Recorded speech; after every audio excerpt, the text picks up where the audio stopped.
Hello friend, this is Rahul. Welcome to my YouTube channel वत्साइयस। तो आज हम दिल्ली सल्तनत के बारे में स्टार्ट करेंगे मिडीवियल इंडियन हिस्ट्री के अगले वीडियो में। तो मिडीवियल इंडियन हिस्ट्री की क्लासेस चल रही हैं, जिसमें पिछले वीडियो में हमने पढ़ा था कि मोहम्मद गोरी ने पृथ्वीराज चौहान को कैसे हराया, राजपूतों की हार के क्या कारण रहे। ये सारी चीज़ें हम डिटेल में देख चुके हैं।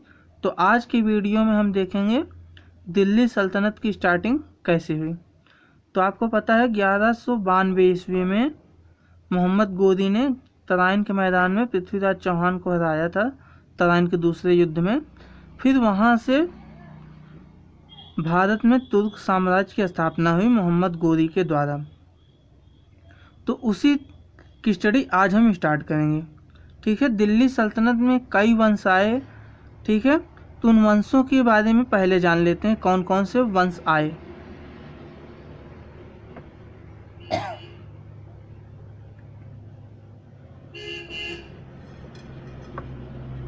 तो जो सबसे पहला नाम आता है वो है गुलाम वंश।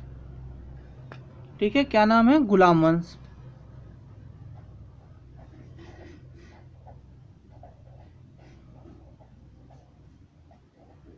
ठीक है, तो गुलाम वंश का संस्थापक कौन था? इसका संस्थापक था कुतुबुद्दीन ऐबक। ठीक है,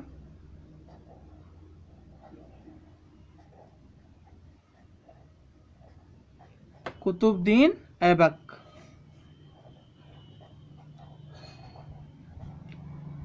और इस वंश का शासनकाल भी देख लेते हैं। इस वंश का शासनकाल रहा है 1206 से लेकर 1290 तक। ठीक है,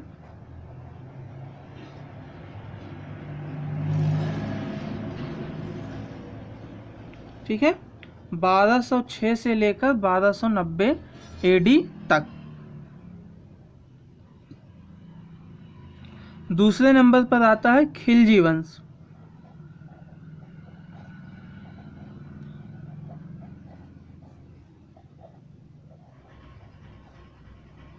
दूसरे नंबर पर आता है खिलजी वंश।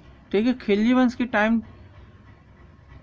टाइमिंग देखें तो ये है 1290 से लेकर 1320 ईस्वी तक। ठीक है, 1290 से लेकर 1320 एडी। एडी मतलब ईस्वी। ठीक है, इंग्लिश सन।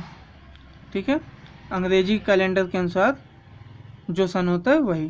ठीक है, तो उसके बाद खिलजी वंश आया। और खिलजी वंश की स्थापना किसने किया था? यह किया था जलाल उद्दीन खिलजी ने।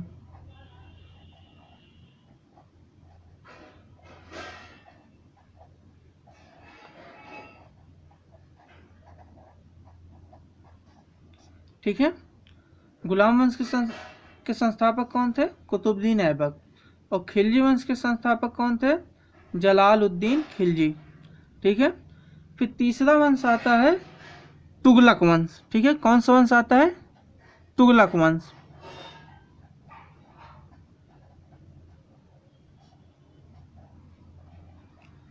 तुगलक वंश का संस्थापक कौन था? ये थे गयासुद्दीन तुगलक। ठीक है,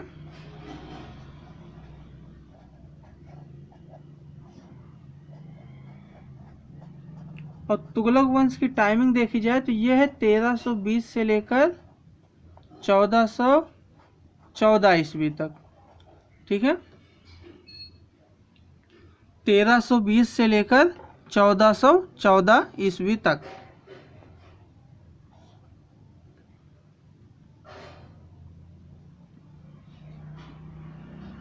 अब इसके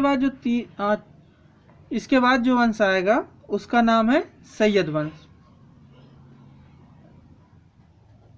सैयद डायनेस्टी। ठीक है,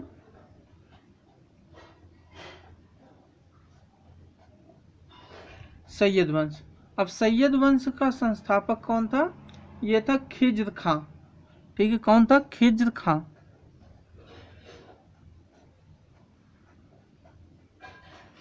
और इसकी टाइमिंग है 1414 ईस्वी से लेकर 1451 ईस्वी तक। ठीक है, 1414 से लेकर 1451 ईस्वी तक। तो मैं इसको फिर से बता दे रहा हूँ। दिल्ली सल्तनत के वंश हैं अभी एक छूटा है, इसको बाद में बताऊंगा मैं। गुलाम वंश, ठीक है, गुलाम वंश के बाद आया खिलजी वंश, इसके बाद आया तुगलक वंश, फिर आया सैयद वंश। तो गुलाम वंश का संस्थापक कौन था? कुतुबुद्दीन ऐबक, और इसकी टाइमिंग है 1206 ईस्वी से लेकर 1290 ईस्वी तक। फिर दूसरा आता है खिलजी वंश, इसकी टाइमिंग है 1290 से 1320 ईस्वी तक। फिर आता है तुगलक वंश, तुगलक वंश की टाइमिंग है 1320 से लेकर 1414 ईस्वी तक। फिर आता है सैयद वंश, सैयद वंश 1414 से लेकर 1451 ईस्वी तक चला। अब इसके संस्थापक की बात की जाए तो गुलाम वंश के संस्थापक थे कुतुबुद्दीन ऐबक, खिलजी वंश के जलालुद्दीन खिलजी, तुगलक वंश के गयासुद्दीन तुगलक, और सैयद वंश के खिज्र खां। ठीक है, अब अगला वंश आता है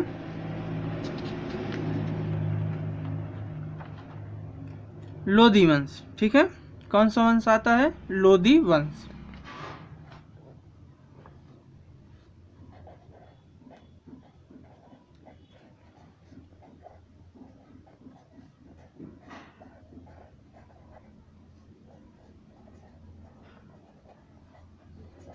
ठीक है, लोदी वंश, लोदी डायनेस्टी। ठीक है, लोदी वंश का संस्थापक अगर बात की जाए तो वो थे बहलोल लोदी। ठीक है,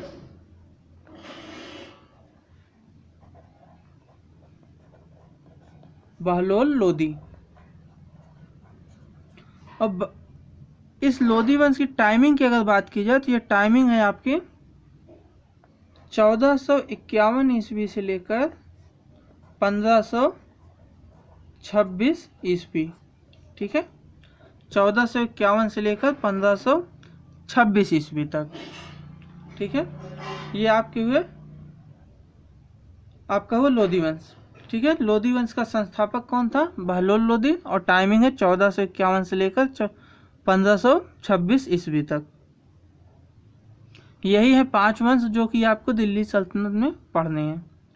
ठीक है, तो जो मेन क्वेश्चन पूछा जाता है अगर प्री की बात की जाए तो यही पूछा जाता है कि संस्थापक कौन था, टाइमिंग क्या रही।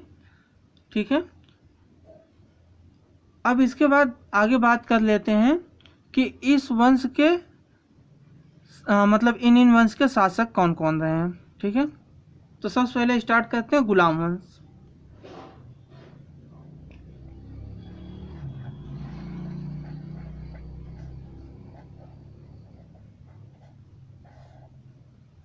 ठीक है, अच्छा, लोदी वंश का जो लास्ट शासक था वो था इब्राहिम लोदी, ये बता दे रहा हूँ, इब्राहिम लोदी।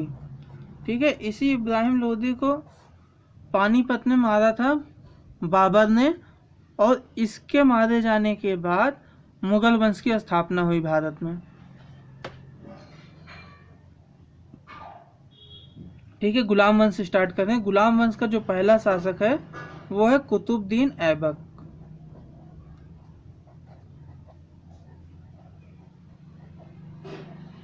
दूसरा आता है आराम शाह।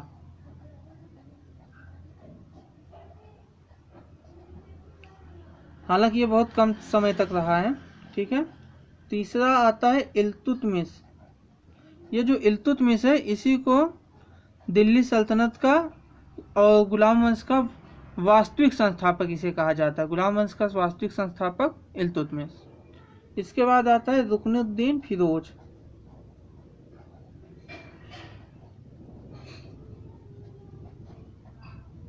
यह भी बहुत कम समय तक रहा था।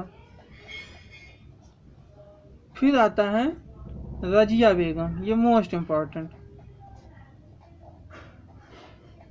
भारत में प्रथम महिला शासिका अगर बात की जाए तो रजिया बेगम ही थी।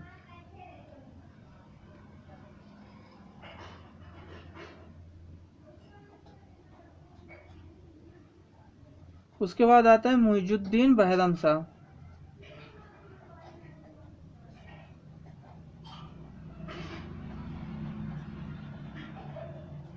अब इनकी टाइमिंग की भी बात कर लेते हैं।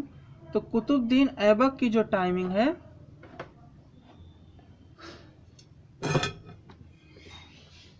वो है 1206 से लेकर 1210 तक। फिर आराम शाह की टाइमिंग है 1210 से 1211। इल्तुतमिश की टाइमिंग है 1211 से 1236। रुकनुद्दीन फिरोज की है 1236। ये हालांकि कुछ दिनों या कुछ महीनों के लिए हुआ था, इसको आगे मैं आपको बता दूंगा। ये बहुत ही कम समय के लिए हुआ था और ये भी कम समय के लिए हुआ था। मेन शासक ये आपके कुतुबुद्दीन ऐबक थे, ठीक है। ये कुछ महीनों के लिए ये भी हुआ था और भी रुकनुद्दीन फिरोज भी कुछ महीनों के लिए हुआ था। ये ज़्यादा टाइम तक थे कुतुबुद्दीन ऐबक और इल्तुतमिश। इसके बाद रजिया बेगम भी काफ़ी लंबे समय तक रही थी। रजिया बेगम की बात की जाए तो ये थी 1236 से 1240। हालांकि रजिया बेगम का काफ़ी लंबा समय नहीं, लेकिन फिर भी इन दोनों की तुलना में काफ़ी ज़्यादा है, ठीक है। और इल्तुतमिश का तो लंबा है ही, 1211 से 1236, ठीक है। इसके बाद बहरम शाह की बात की जाए तो बहरम शाह का है 1240 से 1242, ठीक है। 1240 से 1242।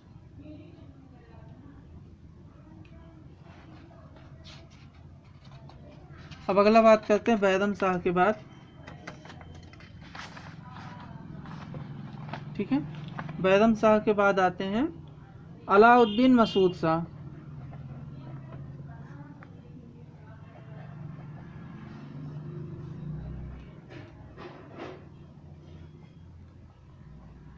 ठीक है, इनकी टाइमिंग है 1242 से 1246, ठीक है। अब इसके बाद आते हैं नसरुद्दीन महमूद।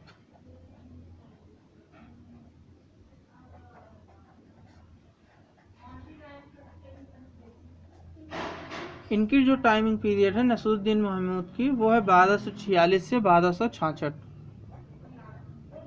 1246 से 1266, ठीक है।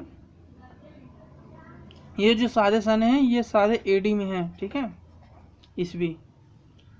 नसरुद्दीन महमूद के बाद आता है बहुत ही इम्पोर्टेंट नाम बलबन, ठीक है, बलबन। ये इम्पोर्टेंट है। कुतुबुद्दीन ऐबक, इल्तुतमिश, रजिया बेगम के बाद जो एक और इम्पोर्टेंट नाम आता है वो बलबन है। ये भी काफ़ी लंबे समय तक शासन किया था। बलबन ने जो शासन किया था काफ़ी लंबा समय तक 1266 से स्टार्ट किया था इसने, और ये इसका शासनकाल गया था 1287 एडी तक,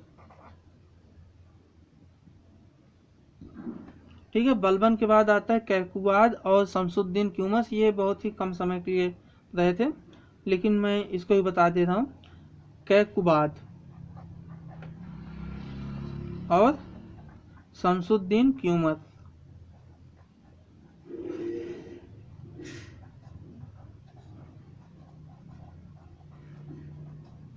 ठीक है। कैकुबाद और शमसुद्दीन क्यूमस रहे थे ये 3 साल, 1287 से 1290 एडी, ठीक है। तो यहाँ से आपका गुलाम वंश खत्म। गुलाम वंश तक यहाँ इतने राजा हुए। हालांकि ये सिर्फ अभी राजा और उनके शासनकाल उनके शासनकाल के बारे में पढ़ रहे हैं, मतलब उनके कौन कौन शासक आया है और कौन कौन से शासकों ने कितने समय तक काम किया, कितने समय तक शासन किया, बस। बाकी डिटेल में हम आगे पढ़ेंगे, ठीक है। तब गुलाम वंश के बाद जो अगला वंश आता है वो खिलजी वंश। खिलजी वंश के जो संस्थापक थे वो थे, मैंने बता दिया, जलालुद्दीन खिलजी,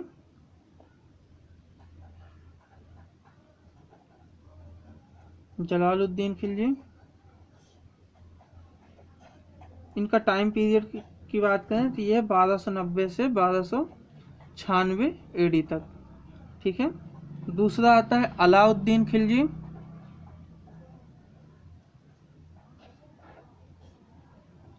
तो अलाउद्दीन खिलजी की टाइमिंग है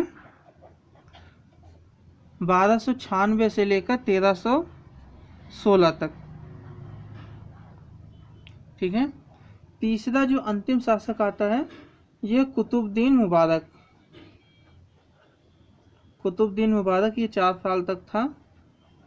इसकी टाइमिंग है 1316 से 1320 तक। ठीक है, ये हुआ खिलजी वंश। अब खिलजी के बाद जो अगला आता है वो है सैयद वंश।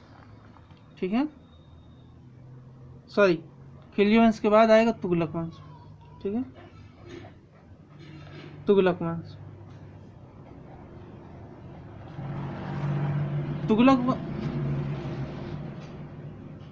तुगलक वंश का संस्थापक जो था बता दिया हूँ, गयासुद्दीन तुगलक। ठीक है, गयासुद्दीन तुगलक। इसका जो टाइम पीरियड है वो 1320 से 1325 ईस्वी तक था। 1320 से 1325 ईस्वी, 5 साल तक इसने शासन किया। उसके बाद आता है मोहम्मद बिन तुगलक। ये तुगलक वंश का सबसे चर्चित शासक रहा है, मोहम्मद बिन तुगलक। इसकी जो टाइमिंग पीरियड है वो है 1325 से 1351 ईस्वी। ठीक है, 1325 से 1351। अब गयासुद्दीन तुगलक, मोहम्मद बिन तुगलक, अगला जो नाम आता है वो फिरोज शाह तुगलक या फिरोज तुगलक। ठीक है, मैं पूरा लिखा हूँ, फिरोज शाह तुगलक।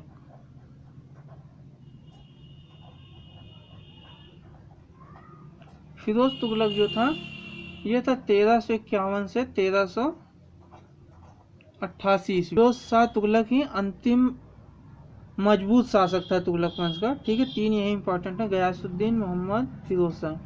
इसके बाद जो अन्य शासक आए वो ज़्यादा दिन तक टिके नहीं। वो 1388 से 1412 तक शासन कर लिए, लेकिन वो ज़्यादा अच्छे से राज्य को बचा नहीं पाए और ज़्यादा अच्छे तरीके से शासन कर नहीं पाए थे। ठीक है, इसमें अन्य शासकों में बहुत सारे शासक आए थे। ठीक है, कौन कौन आए थे इसके बारे में अगले वीडियो में बता दूंगा। ठीक है, अभी इतना जान लीजिए, बहुत सारे आए लेकिन इन तीनों के बराबर नहीं थे। इन लोगों ने टोटल 1388 से 1412 ईस्वी तक शासन किया था, कई शासकों ने। तुगलक वंश के बाद आता है सैयद वंश। तो सैयद वंश का पहला शासक है खिज्र खां। यह है 1414 से 1421 ईस्वी तक इन्होंने शासन किया। ठीक है, खिज्र खां के बाद आता है मुबारक शाह।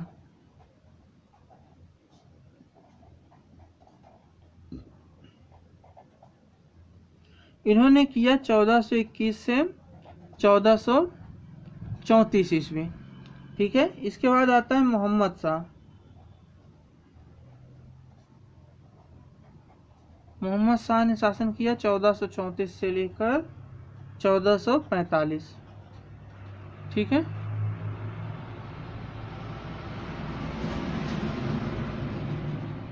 मोहम्मद शाह के बाद आते हैं अलाउद्दीन आलम शाह।